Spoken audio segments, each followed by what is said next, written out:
Hello and welcome to my world. Over the past several weeks, we were going through boxes of VHS tapes, and this is the last one that we're going through. It's the last box, and it has some good stuff, and it has some very good stuff in it. And also, full disclaimer, this video was recorded February 16th, 2023. So, yeah, recorded a while back as the time it went live here. But again, folks like to, set things up to, have content on YouTube. Plan in advance, as they say, because we never know. We really don't know a lot of times. So we got some good stuff here. Hey, drop this off on the side here. Get ready for the thud. And two things fell out of it. Actually, there was another box, but I took its content to split it between the content that's in this box and the one that we saw in the previous video. So we're opening things up here with Fun with the Stooges. Clearly this was 25 cents when it was purchased. These has like a few shorts on it. Has, what is it, the first appearance of Curly with Ted Healy, the original. They go Malice in the Palace, which I believe is I actually forget, is that Shemp or whatnot. Then was it their appearance on the Ed Wynn show and one of the animated shorts from the new Three Stooges cartoons. It's the one on this tape is the one with they go into the pyramid. So it's so that I know that one's from the Curly Joe era. Watched this tape a lot as a kid, and Malice in the Palace is a great short. The Ed Wynn stuff is quite good. And love the little cartoon. I didn't really care for the one that had Ted Healy in it. Nutty Professor, and I know this was a bootleg copy. Or was it? Because the box is definitely suspect, but it has all the proper markings. So, regardless, Nutty Professor as a movie with the at least the Eddie Murphy version, kind of overrated in my opinion. Again, there was a lot of people loved it, but I didn't really care for it. It was about that time where I figured that Eddie Murphy was not as funny as he appeared to be in much earlier films.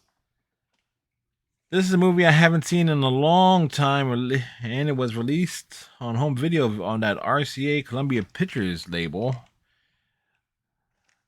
Armed and Dangerous.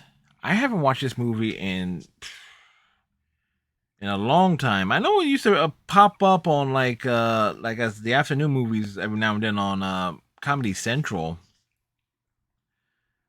But it's been that long since I've seen it. Definitely a good fun movie from what I remember. The chase sequence at the end with the armored cars and the John Candy's character hitching a ride with the that tanker truck driver, and they just go plowing through all these cars. It's just a memorable scene. Dolph Lundgren in Men of War. I've never seen this, and it's one of those movies that was clearly must have purchased from a rental movie rental place that was going out of business, considering the plastic covering on it.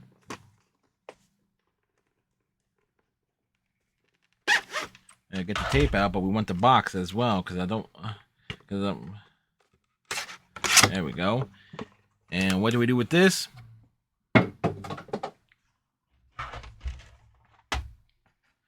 Yeah, this was from a video rental place. It has the Be Kind Rewind sticker on it.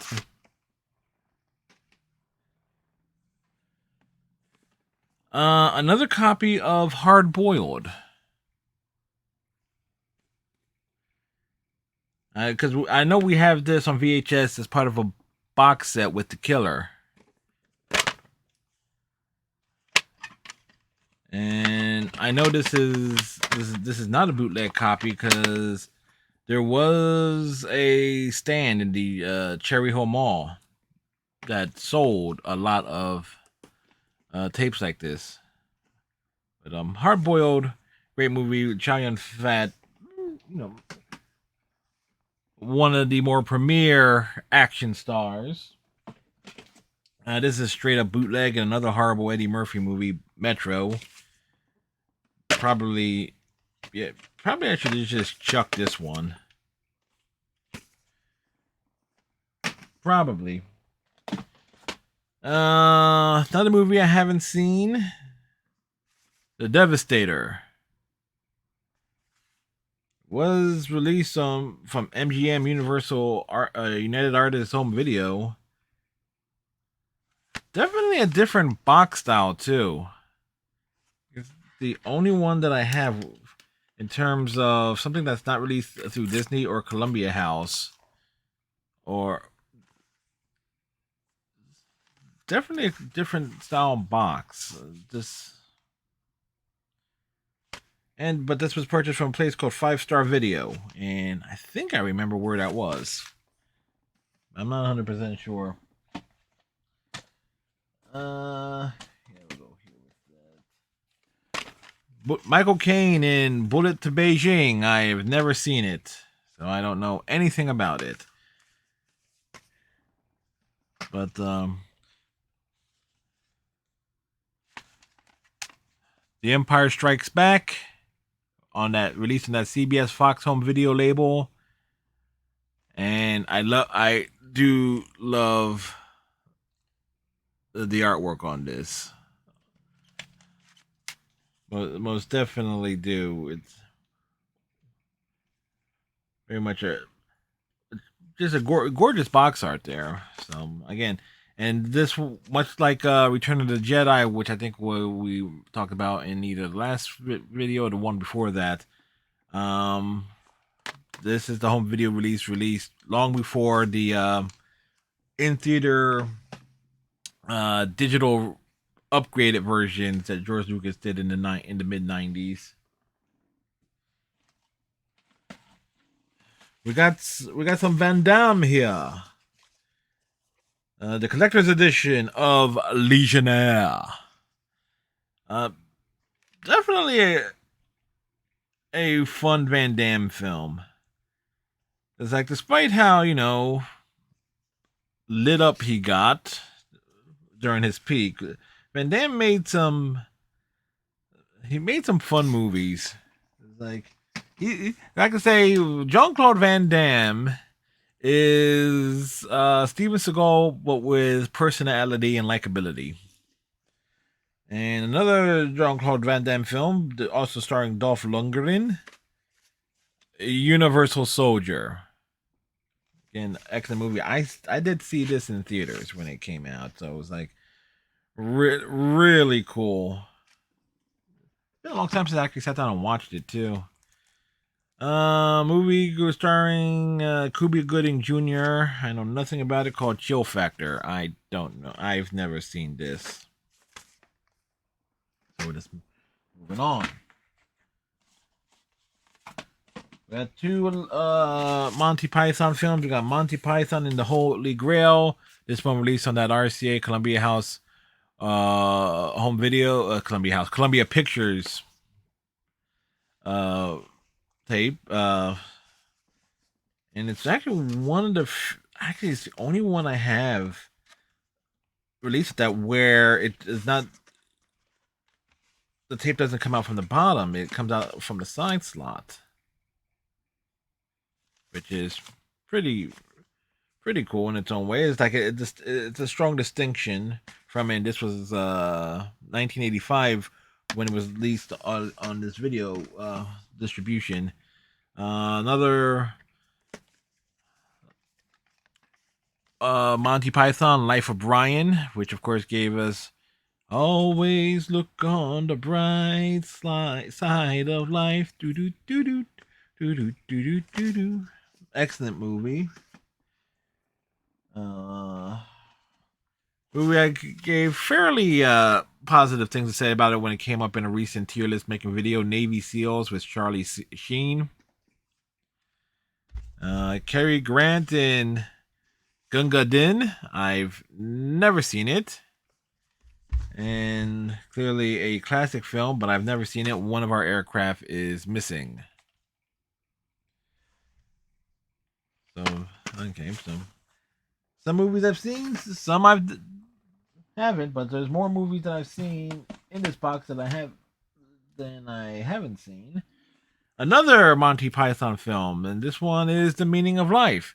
And funny enough, all three Monty Python films that I have here, all of them released on different home videos. This one's through MCA Universal, one was through Paramount, one was through RCA Columbia Pictures.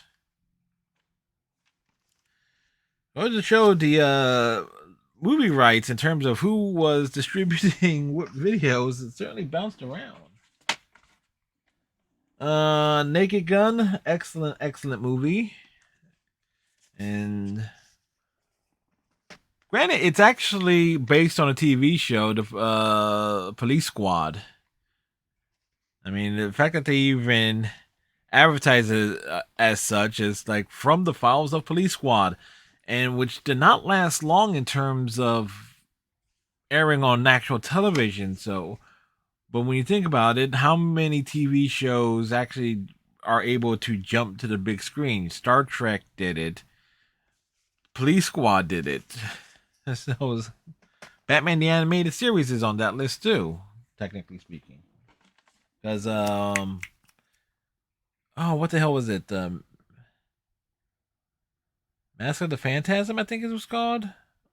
Oh, man, I can't remember if that was the official title or not.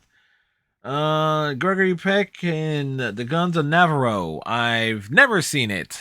That should not shock anyone.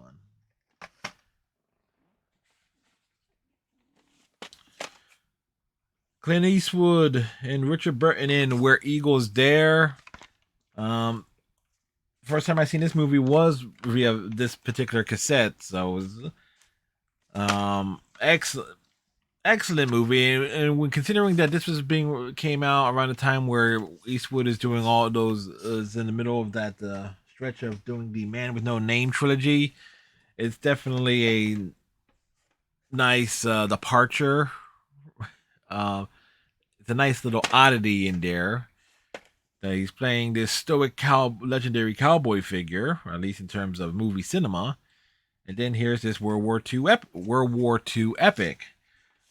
Blues Brothers 2000. I actually saw this in theaters, and I enjoyed it. It's more of a blatant. Let's get as many of these legendary musical performers in a movie as possible and have them show what they could do. Before time started claiming them. So you got Eddie Floyd, Wilson Pickett, BB King, Katie Lang, uh, who Aretha Franklin, like Lonnie Brooks. I think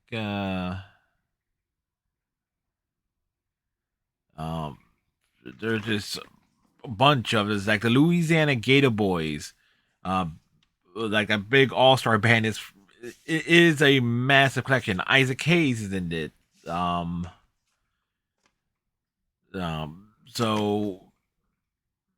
is it as good as the first film? No, but at the same time, one has to look at the context of it and realize who they managed to get and put in there, even if it's for a small part, even if it's for a like just having a line or two in How Blue Can You Get and going down to New Orleans on those two music numbers at the end of the film.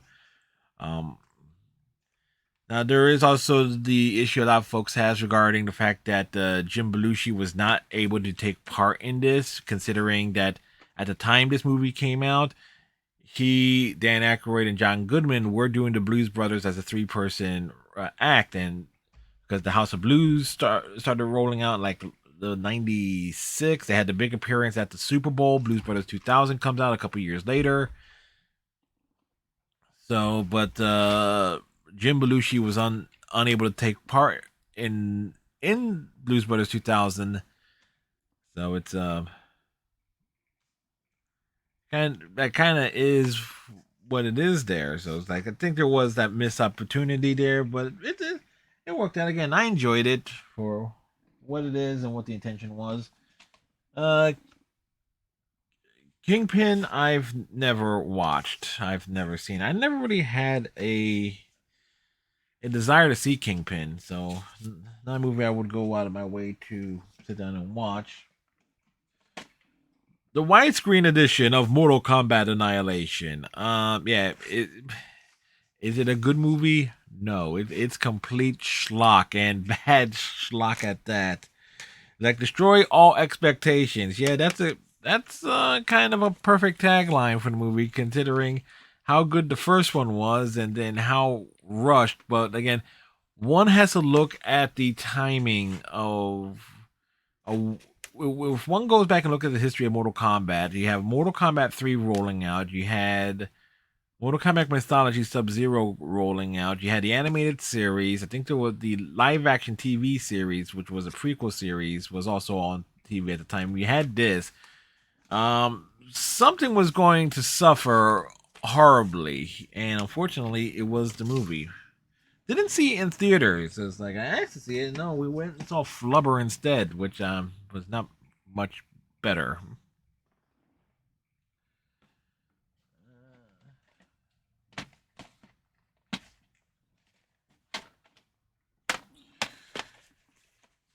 So we got Starship Troopers.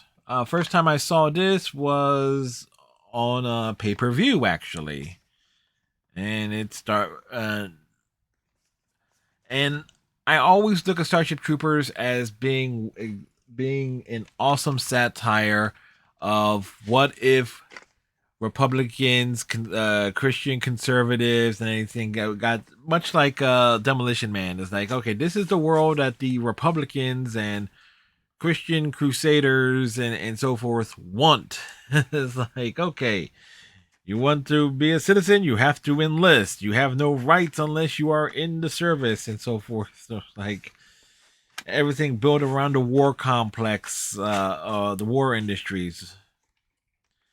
But and when you look at the commercials and everything, it is satire. It's a great action film, but it is satire up the wazoo with a lot of its the window dressing. Darkman 2, The Return of Durant. I've never seen. I never even seen the original Darkman. So, but a movie that I did watch a lot of as a kid.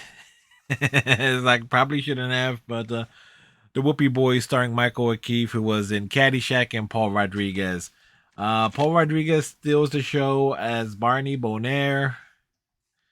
Michael O'Keefe comes across a little bit bland, but they do even each other out. There is some really bad ADR work in this, and I mean some really bad, but it has some great scenes. It's like the scene where Paul Rodriguez's character is like at this fancy party. He's like picks up a shrimp and it's like it's told release that shrimp.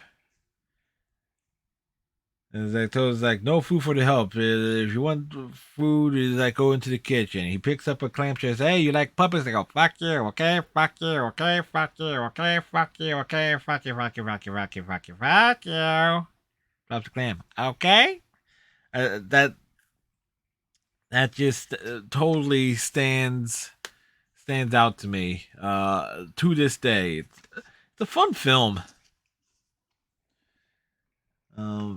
And opens up with a dig at Reaganomics too, which continues to be a problem here in the United States, thanks to the Republican Party. Oh, we got here. Demo tape, Bruce Willis, director's cut, Color of Night. So it's like a full-length screener for video retailers only. So yeah, okay. It's a unique one to have because it's the demo tape. So it's like again, that's some unique stuff in my collection. What's this? Blood for Blood, starring Ernest Borgnine. I've never seen it. Don't know anything about it. Austin Powers, The Spy Who Shagged Me. Introduce the character of Minnie Mean, of course. Heather Graham was freaking gorgeous in this. Uh, the time travel element was what it was, but again, they tried. At least it went more all in with it, and it was of the three Austin Powers films. I would say this is the best one because the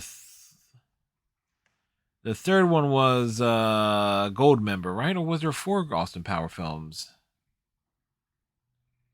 Because I know Goldmember was fucking terrible.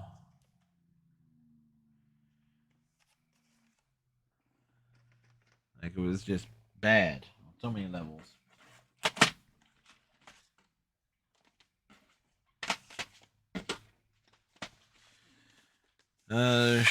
Stripes, starring Bill Murray, excellent movie. And this is the standard version that does not have the entire trip into the where uh, Winger and Zitsky go AWOL. But one could say that actually helps the pacing of it quite a bit, even though the entire incident is mentioned and is a part of a later important scene where Winger and Drill Sergeant Hulk are in the latrine, and Hulk basically drives it into Winger that he is not as smart or not as clever as he thinks he is. But still, excellent movie. True story. When during my very very brief and failed military stint, uh, there came up this discussion in terms of like there was like a drill ceremony thing or drill contest in terms of like formations and stuff like that, and it brought up that the uh the graduation scene, that entire sequence, is actually one of the best depictions of a drill ceremony or coordination in terms of how clean and everything was in terms of those actors performing the movements. You kind of figure that is Bill Murray, you got Harold Ramis, you got John Candy, you got Judge Reinhold, I think, as well, performing those precision movements, which is pretty cool. Strange Brew, awesome movie. Um, what can you say? Is it Canadian stereotypes? Yeah, but guy, remember this was film starring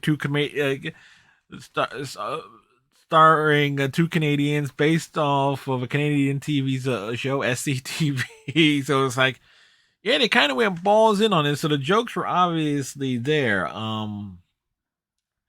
Does break the four, doesn't quite break the fourth wall as much as one would think it would, but it's an very much an enjoyable movie. The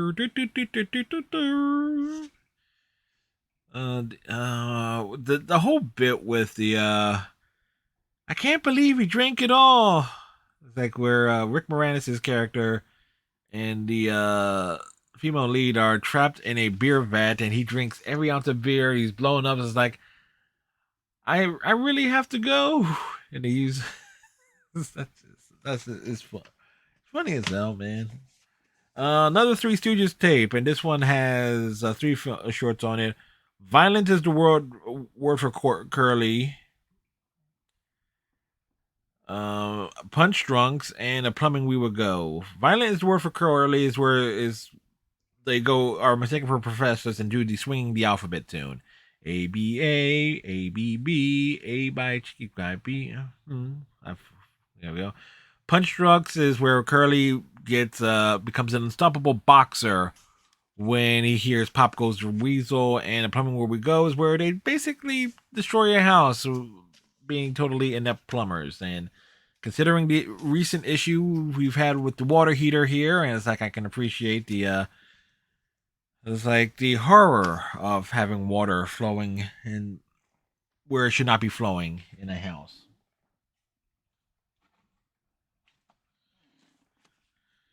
Of course, Blues Brothers on VHS, and when I was really into drawing, I would try and draw this cover too. Matter of fact, I did draw this cover, and I did a fairly good job of it. Don't have that picture anymore, but I always did like how it turned out. This was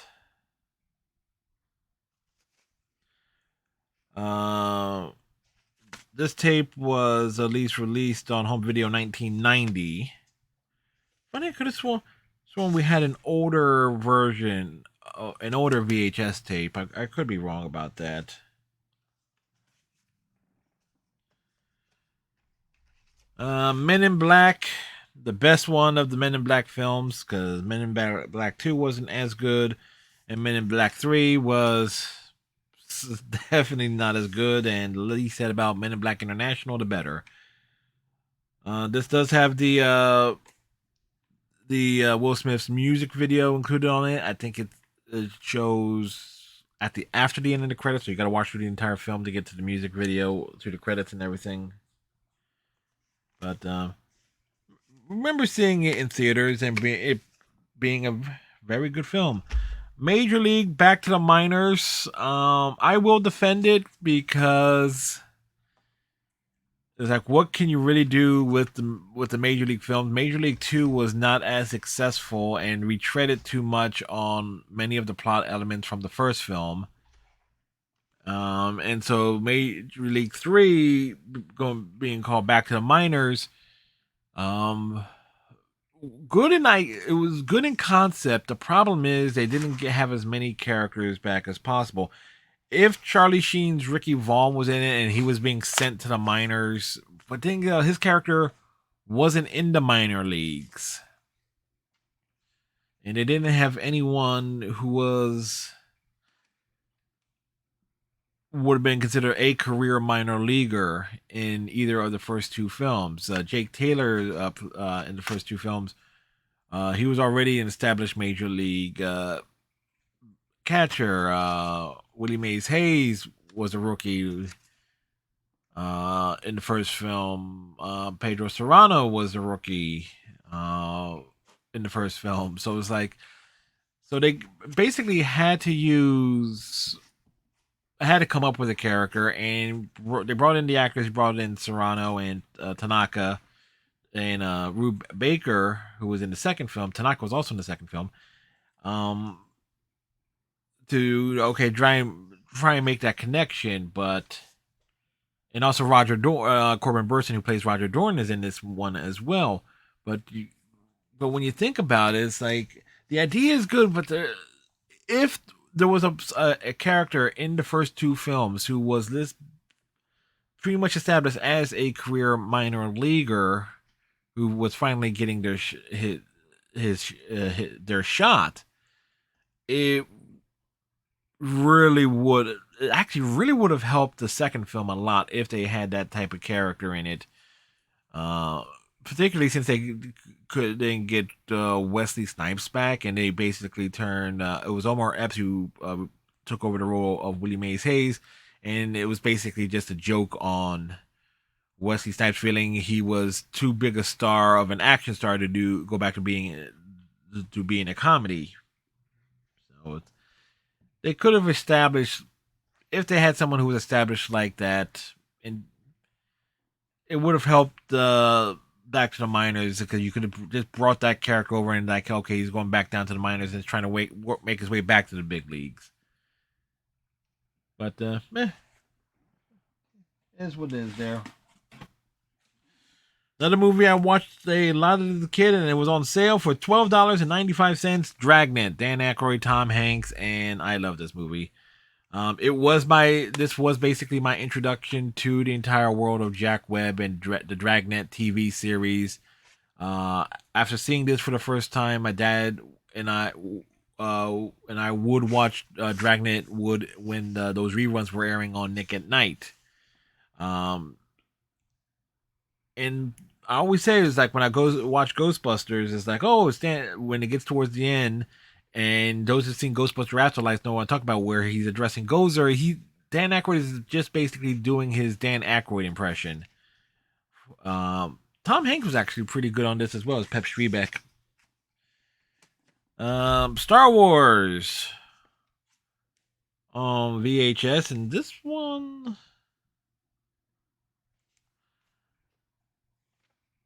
This was also CBS Fox Home Video, but it's a different.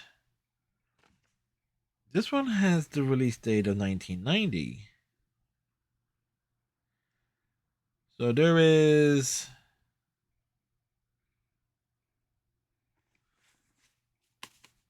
Did I have another version of Star Wars that was on the gray label of the CBS Fox Video? I'll have to go back through the other ones because I could have sworn we did have it.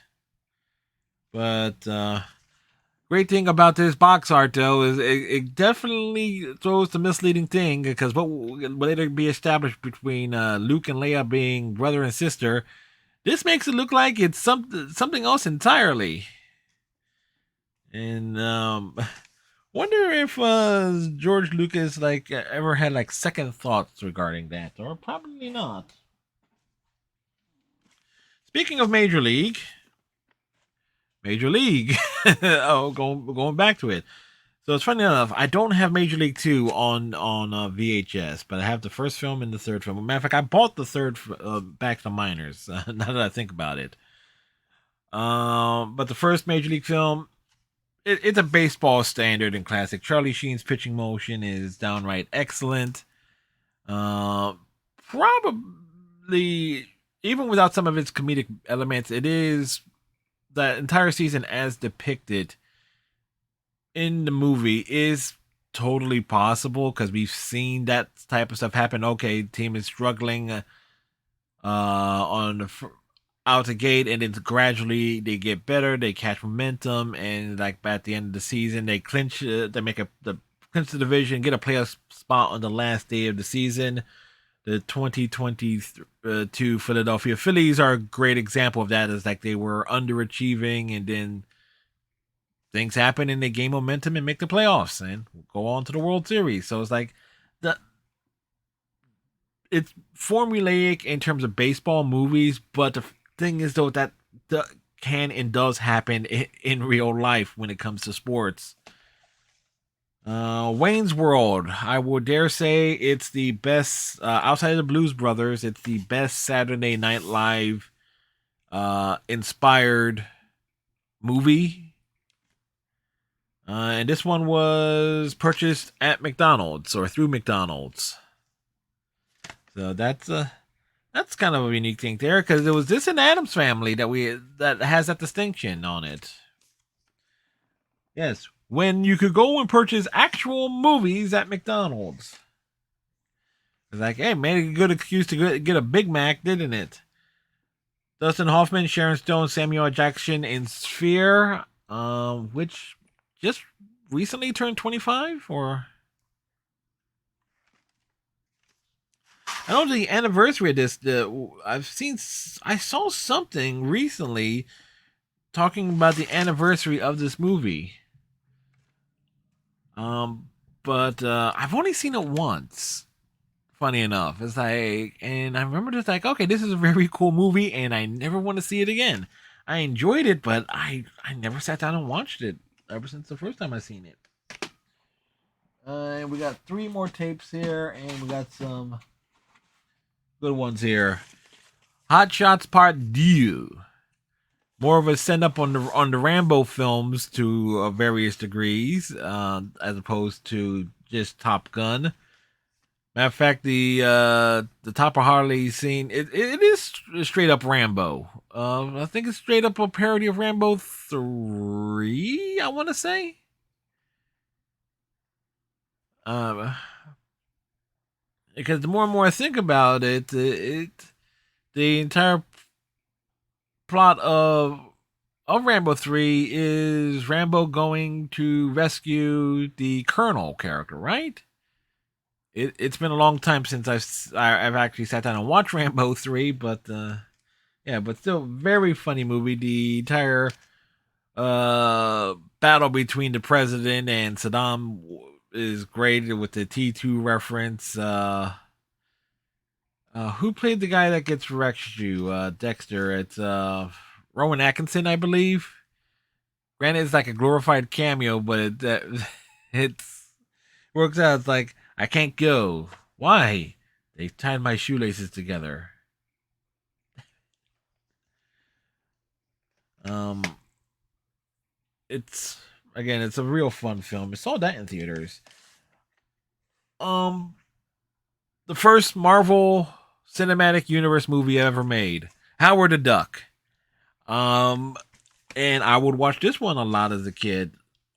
And considering this the scope of it, I mean, it's an hour and 51 minutes long, but I think the overall pacing, because they try to do so much, you had to tell, and it is a great example of a problem with a lot of superhero movies or movies based on comic books, where you have to establish the hero character and everything associated with them. And in this case, it's Howard being ripped from his world. He's trying to cope and adapt to being in a world with a bunch of hairless apes. Um, it does drag in some parts. I will freely admit that, but it kind of is what it is. There, I've always enjoyed it, but again, its pacing could have been better. And last but not least, Street Fighter starring Jean Claude Van Damme, and I did remember seeing this in theaters. Um, it's a fine film. Okay, you're adapting Street Fighter and basically turning it got turned into GI Joe. This is essentially a live action GI Joe movie. And guess what? Unlike the ones that came out almost like what 20 plus years after this release, this one at least gets the concept and tone of GI Joe about right. Well, a wide variety of characters. It's bright. It's colorful. There's the biggest problem with Street Fighter the movie, the live action movie, is okay. They went to the GI Joe esque route with it, when the whole thing on Street Fighter, particularly Street Fighter 2, the game is, Bison is looking for the strongest fighters, strongest warriors. And it's why more people hold. It's like the Street Fighter 2, the animated movie, is more closer to the spirit of the Street Fighter 2 games. But if you're trying to adapt it into a live action film, and you really have no clue on how to adapt it, and you didn't want to go the tournament route because that would have been made it too similar to Mortal Kombat, which was in production around that same time. So you want to make a strong distinction between the two. Kind of is what it is there. So yeah. So that will be all the VHS tapes that I own and that my mom held on to. So we've gone through them all, and this will arguably be the longest video of it. Um, what's going to happen to them? Well, I found like the nice storage bags to put them all in.